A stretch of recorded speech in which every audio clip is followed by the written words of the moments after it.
and sponsoring our breakfast today. You know, your contribution to our community is very much appreciated.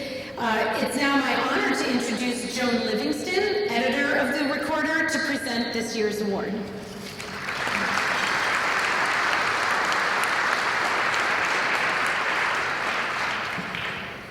Good morning. How nice it's to be together in person, and happy holidays. For 39 years, it's been a tradition at the Greenfield Recorder to honor a Citizen of the Year. Part of that tradition is celebrating that person at the December breakfast of the Franklin County Chamber of Commerce. And I want to thank the Chamber, especially Diana and Marion, for all this work and for being part of this celebration. Last year, however, we were unable to have a breakfast celebration for you know why, to honor our 2020 Citizen of the Year, Susan Semeriski. Susan founded and served as executive director of the Mary Lyon Foundation for 30 years. The foundation provides services and programs to schools in the small towns in the western part of our county. And we're fortunate, as Diana mentioned, that she's here, but I think she deserves another round of applause. So please stand up.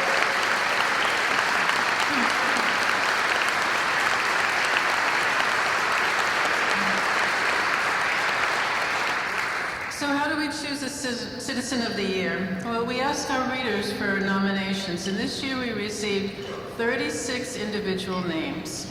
That tells you a whole lot about our county and how many caring people we have here. And the final decision is made by our editorial board, which includes our publisher, Sean Palmer. And we had input also from Michael Nelson from the Chamber's board. And that was really helpful. So, if you saw the Greenfield Recorder this morning, thank you very much.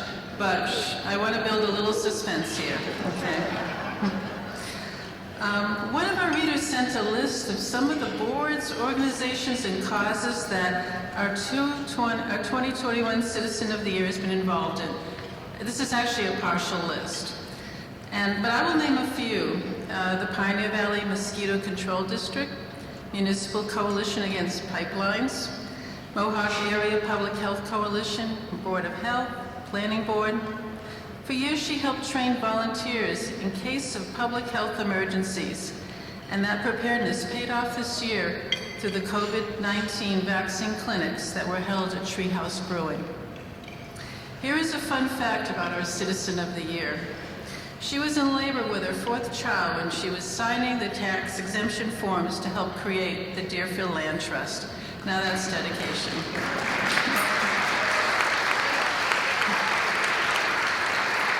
And here's another. She's the second in her family to be recognized as Citizen of the Year.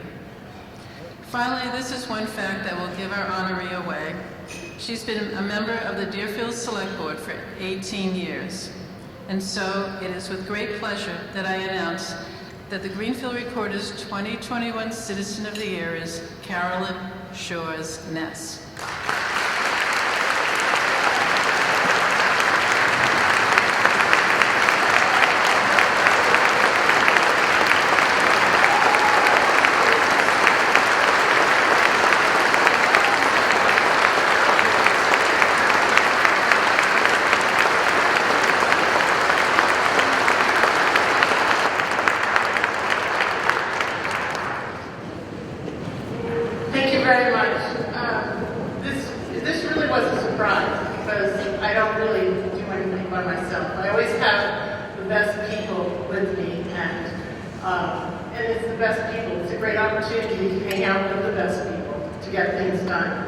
And I apparently, over the years, have traumatized my children, and that I was not aware of, from dragging them around and making them do things like dress up as vegetables to hand out pamphlets and brochures for the 25th anniversary of the APR program in Massachusetts. But fortunately, Sunday morning, in front of the historic Deerfield Visitor Center is not really a place where they have most of their friends hang out, so their trauma was pretty limited. But they still talk about being forced to dress up as vegetables, and how they were fighting over who was going to be the strawberry and who was going to be the eggplant because it looked like poop and not an eggplant. So that was quite a big thing, I think. Anyway, what happened, I think, was just one thing led to another. I started out doing stuff more like with the United Way and the Franklin Community Development Corporation and Greenfield Girls Club and Greenfield Center School. And then I realized, you know, I really had a sheltered life, really a good life, and there was a lot of need in our county. So that really impacted me on how I spent the rest of my time in public service, I guess, or just donating my time. I started out on the planning board and realized that you really have to have farmland to grow food. People don't have food, but you need farmland to grow food. So that was why I got involved with the Deerfield Land Trust, and I had 4 kids under 6, so no one wanted me to come to a meeting with 4 kids. So we had meetings at my house. But there are certain things that stick through your mind, and one of them was like, if Mark doesn't get here pretty quick, I'm not signing those papers, because we had to go to the hospital. So that was one of those moments. But I think over the years, it's just so fortuitous for me to have been connected with really good people. And we achieved a lot over the years. But starting with the planning board, it just led to the municipal building committee building report, and we had identified things that needed to be done in the community. And then, you know, I worked senior housing. We had almost senior housing 3 times, but we were working on the 4th time. So, you know, there was just a lot of needs in the community that were not being met. And so I decided to run for the select board. And again, one of those moments, I went to sign a piece of paper in the town hall, and they said, oh, there's a public hearing for your Board of Health. And I'm like, Board of Health? Yeah, you're the Board of Health too. I'm like, well, what is the Board of Health? And I'm like, oh my gosh. So I got a page and a half, single-spaced, of all the things you're responsible for. And I'm like, oh my gosh, this is amazing. Oh, and so it just led to more and more certifications and classes and more networks of people. So really the last 20 years or so is been split, you know, doing select board kind of things or public health kind of things. And through the select board, still pursued trying to figure out how we were going to protect farmland. But it's wonderful to have, people always talk about the rural character, but it's really the working landscape. So, but because you need farmers too. So one of the things that got me involved with conservation districts and the Farm Bill was that we had storms in 2005, 2007, and 2011. And the only group that came and responded to us was the Natural Resource and Conservation Service. So that is, you know, and so we had several projects in town that were multi-million-dollar projects, and from the Conservation Service, using the Emergency Watershed Protection Program money. And it's so much easier to work with them than FEMA, but nobody really knew about them. So got to be chair of the Conservation District and pulled my son-in-law in. And we had, again, a good group of people, but we in New England, especially Massachusetts, we're not able to compete with the other states, farm states, and we were just not getting enough money. So this was before Jim was our representative. Really, we only had 2 people that were really responding to us in New England, and one was Jim and McGovern, and then also Bernie Sanders. So we organized New England, and in the along the way, became president of the Massachusetts Association of Conservation Districts. But what we did is organize New England, because we had great state conservationists and great state presidents. And because we had the power in the legislature, the density of population, so we were able to get regional equity written into the Farm Bill. So it guarantees money to the Massachusetts every year. That was huge. Most money goes up and down the valley. But because of the storms, you know, we have got involved in climate change. And again, it's not because I'm radical, but every time we had these storms, like this July, you know, $4 million worth of damage to our roads. I mean, it's not budgeted, it's not anticipated, so being more resilient is really important. And I just want to correct the record a little bit, but as a working group of the conservation districts, we were able to partner with our conservation district over the line in Vermont, and what we did is create Resilient Communities Group. And it's actually the 10th anniversary this month of our meeting, and we've been staying together even through the pandemic. But the idea is to leverage each other's projects, and it's all the communities up and down the Deerfield River. Because we had, seriously, about $160 million worth of damage. And we've been working on repairing them with more resilient culverts, open bottom, more capacity culverts, and that's really important, that kind of thing. And education, because our highway crews are the first responders, and so having them, you know, understand how water works is really important. So it was the Rivers and Road workshops that we had in our new highway garage, and you know, so that crews can understand. But like I said, it was a dual track kind of thing, and things just overlap. I got involved with Homeland Security because of 9/11. We were forced to have these group responses in case there was like an anthrax attack. So we had our first drill at Frontier, and as a mother with 4 little kids, when you went to the well-baked, you know, shots, and you brought all of your healthy kids, when you came home, everybody got sick the next week. So it's like, same thing, you lined up all these people in the hallway to get their flu shots. What a way to get people sick. So we came up with drive-through dispensing site, and it was kind of revolutionary. We were pretty happy at it. We had cute little red cars and our plans and stuff, and we have about 8 plans now. And I'm really proud to say that this past year, we had many requests all over for the state for our little plans, and actually a few from out of state, you know, across the country, because they had heard about our successful drive-throughs at Yankee Candle and the industrial park, and now our highway garage.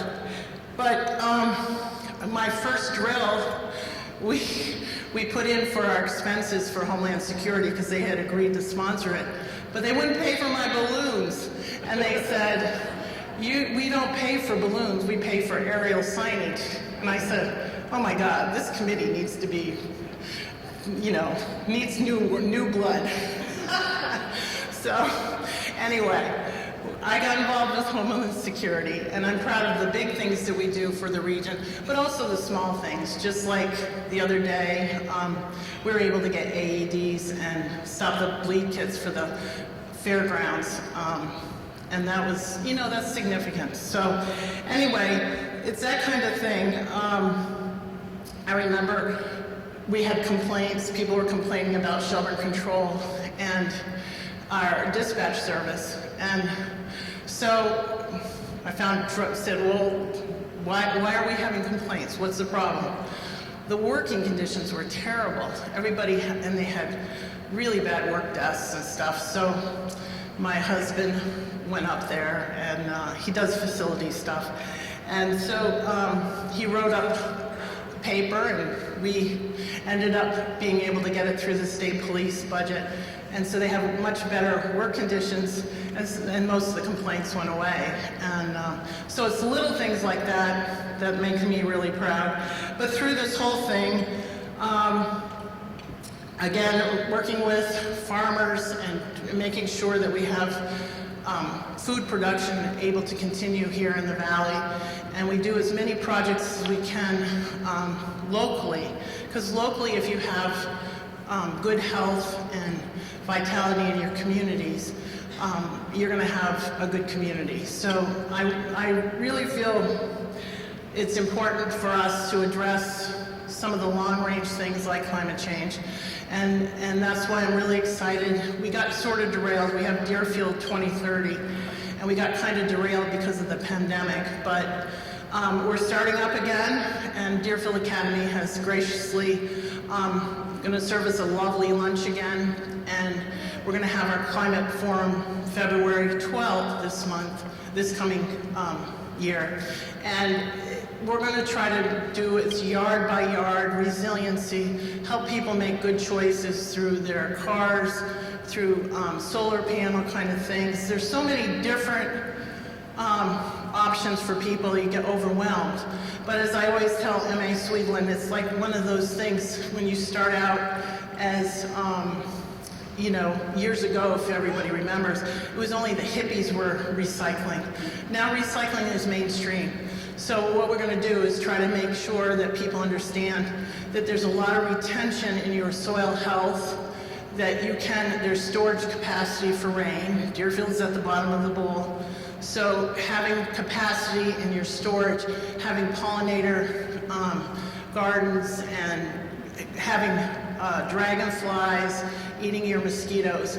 This is the kind of thing that brings balance and good health back to your community. So I'd just like to say that, again, I'm really pleased and surprised to get this award, but it's really because it's a great opportunity to hang out with just the best people, get things done, and make your community really good. So thank you.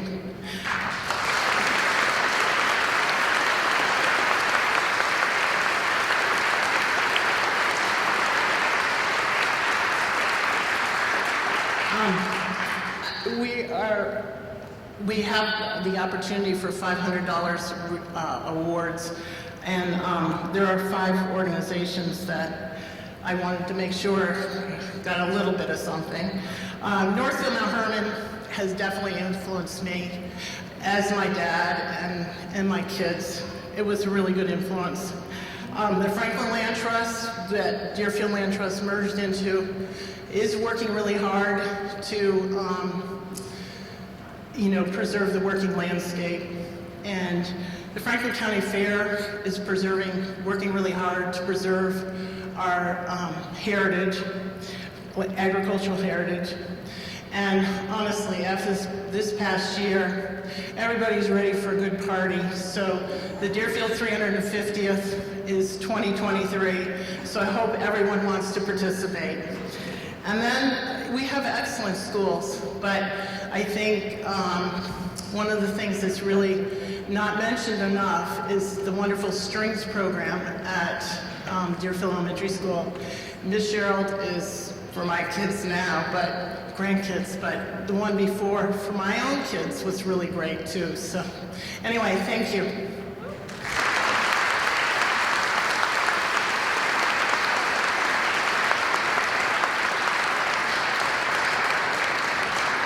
Wow. Congratulations, Carolyn. The Chamber is so honored to help recognize your many years of dedicated public service to our area. I'm chair of the select board in my community and just realized how grossly inadequate I am. But honestly, the Chamber offers its sincerest thanks for all you do. I'd like to ask Wade Bassett, a member of our Chamber Board of Directors and our Executive Committee, to join me.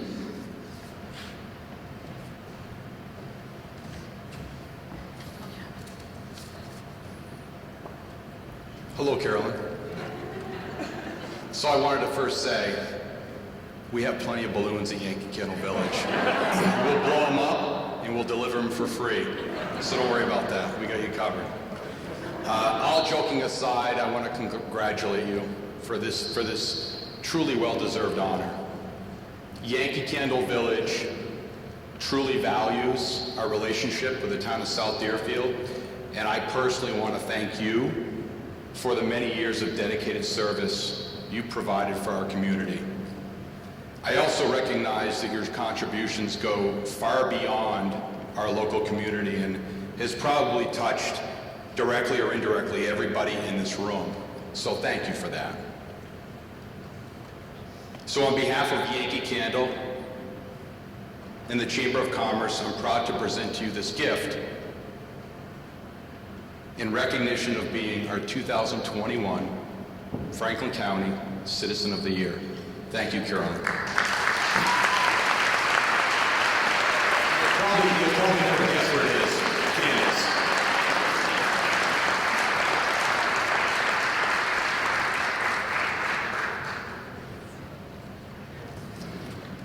Thank you, Wade. I'm going to check with Marion later because I want to get confirmation. I wonder if that's the first time the word poop was used in an acceptance speech. So I'm going to go off script a little bit right now because most of you know I have 3 kids. I take the mom thing very seriously. 26 years, I've barely missed a single thing my kids have done. But as we sit here right now, my daughter Hadley is being inducted into the National Honor Society at Smith Academy in Hatfield.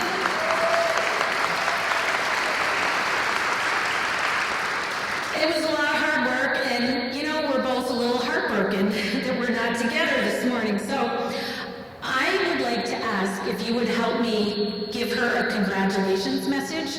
I'd like to just film and maybe on the count of 3, have everyone just say, "Congratulations, Hadley," and a little round of applause. And that'll maybe help get me out of the doghouse a little bit too. Okay. Let's see if I can do this.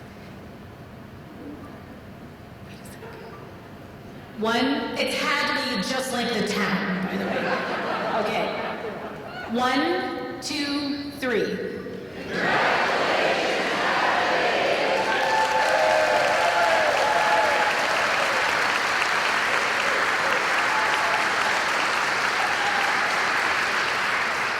I cannot wait to text her that. Thank you very much. You know, of course, right now, I skipped something, sorry, very important. We are, as I mentioned, joined by Congressman McGovern, Senator Comerford, and Representative Blais, who also would like to present Carolyn with some special gifts.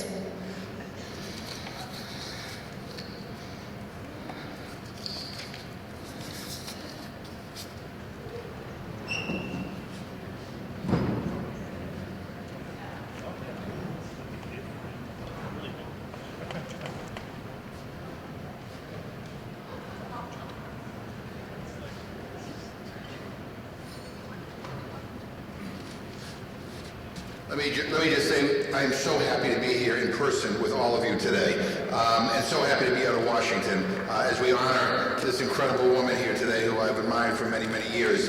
And when I listen to all of the wonderful things that she's accomplished, I feel like she should be awarded the Nobel Prize, and not just this honor here tonight. But I want to thank the Chamber. I want to thank the Greenfield Recorder. I want to thank the men and women who prepared our breakfast this morning, which was outstanding. And I'm happy to be here at Deerfield Academy. I have a special affection for Deerfield Academy. Some of you know, some of us walk on this 43-mile Montes March, and the people here are kind enough to let us stop here for a bathroom break. And at my age, you know, I need it. But I've had some of the best conversations with students and faculty here. This is a great, great place. And the final thing is, this is a special part of the state. And it's a special part of the state, not by accident, but because of people like Carolyn. I mean, she mentioned we worked on the Farm Bill together. She cares about our farmers. She cares about small businesses, our young people, our older people, everything. The small things, the medium-sized things, and the big things. She is an extraordinary extraordinary leader, but more importantly, she's a really, really good human being. So I'm honored to be here with all of you. Congratulations, Carolyn.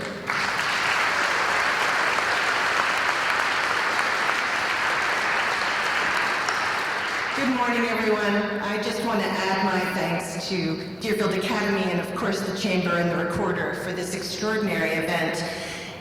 And I just want to say, Carolyn, coming here today, I was reflecting on the very many ways in really only 3 years since I started as a state senator for this district that you have had a profound impact on the trajectory of the work I've done. And I mean profound. Everything from public health and politicizing me around that and making me want to seek it as a chair, to the commitment you have for natural and working lands. And I will say, there is no one who can talk mosquitoes like Carolyn. And if I could tell you that I knew nothing about mosquito management, I would be telling you the truth, and now it feels like it occupies a truly outsized portion of my brain. And that's because you've taught me about the importance of the complexity of serving our communities. And it is complex, and it is beautiful, and it's painstaking, and it takes devotion from folks like you. So I'm very, very grateful to be among you, all celebrating this force of nature. Thank you.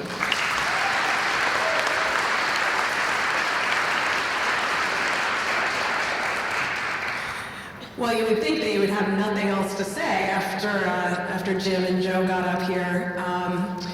Carolyn, I'm sort of surprised that you didn't talk about the 12-hour day that we spent together.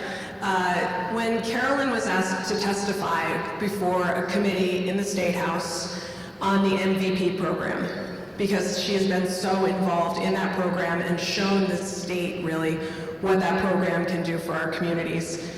When she was asked to testify, I don't know how we hooked up, but we ended up driving into Boston together, which, as you know, is a 3-hour drive. She then waited something like 8 or 10 hours for the opportunity to testify alongside the administration in support of this very important program, and then was stuck in the car with me for another 3 hours on the ride back home. But it just goes to show you the dedication that she has to not only her community, but to the betterment of this Commonwealth as a whole. It also shows you the respect that she has, not only in this community, but by the administration. You know, that is an incredible thing, to be called up because of your expertise in a certain program and asked to testify in support of it. And your dedication to be trapped in a car with me for 6 hours while waiting to testify for another 8 really showed your commitment. And I just want to say, join everyone here in saying congratulations. Thank you for your service to our community. Thank you for being a role model for so many people in terms of getting involved in public service and showing how important it is and how rewarding it can be. Thank you, Carolyn.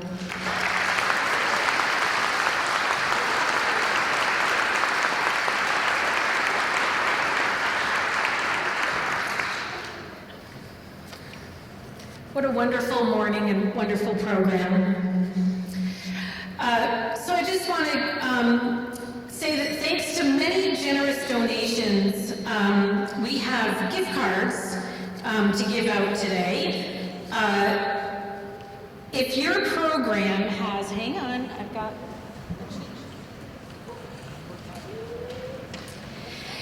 if your program has a blue sticker, and I think it's on the back page. If it has a blue sticker, you will get a gift card, and you should stop. We have a winner right here. You should stop and see Marion on the way out. She has the gift cards. And if it has a green sticker, you get a bottle of Headwater hard cider.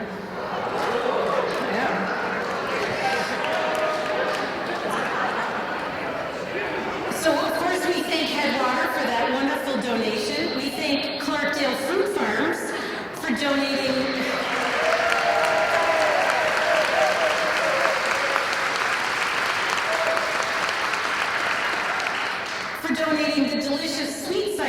each table, and if there's any cider left at your table, I encourage you to argue amongst yourselves about who gets to keep it. You can thumb wrestle, rock, paper, scissors, just work it out, but please make sure it goes home with someone. I want to thank our table sponsors, and I realize they're in the program here, but I still, we appreciate their generosity. I just wanted to name them: 253 Organics, Ames Electrical Consulting, Clarkdale Fruit Farms, Coldwell Banker Community Realtors, Community Action Pioneer Valley, First Light Power, Greenfield Savings Bank, Melanson CPAs, People's United Wealth Management and Mortgage, Raymond Financial Services, Stoneleigh Burnham School, and Superior Plus Energy Osterman Propane. Thank you so much.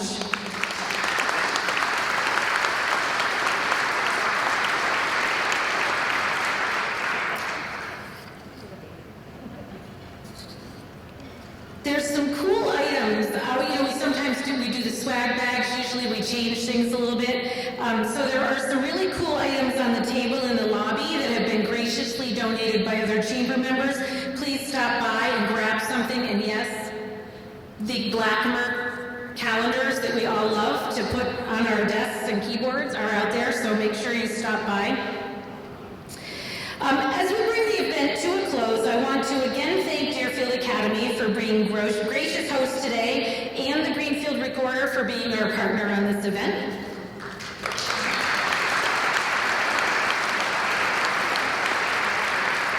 I want to thank Nick and Philippe of GCTV for their work filming our events, both today and throughout the year. I really want to thank our many chamber members for your continued support. These have been challenging times, and to see how you've adapted and pushed through has been extremely inspiring, and we treasure all of you. Give yourselves a hand.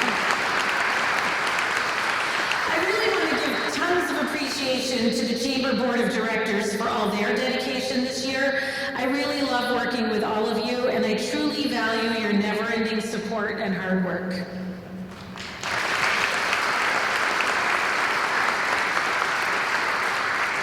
I want to give a giant thank you to Lisa Duvall and Marion Noga for being the best possible coworkers and friends that I could possibly ask for.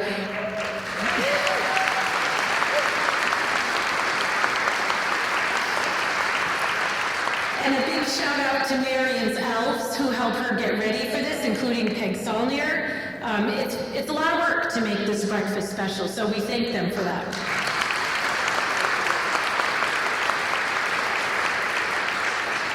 So, from what I understand, Marion Noga has been with the Chamber since 1981, which would make this her 40th year.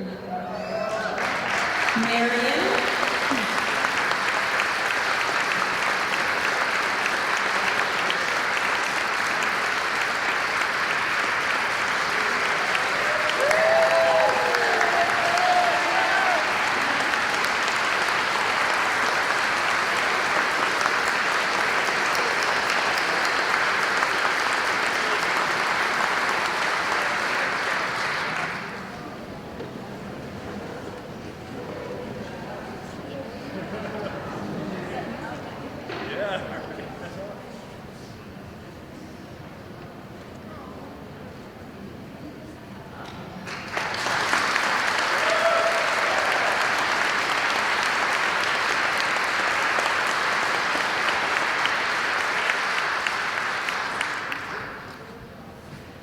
Marion is the heart and soul of the Chamber.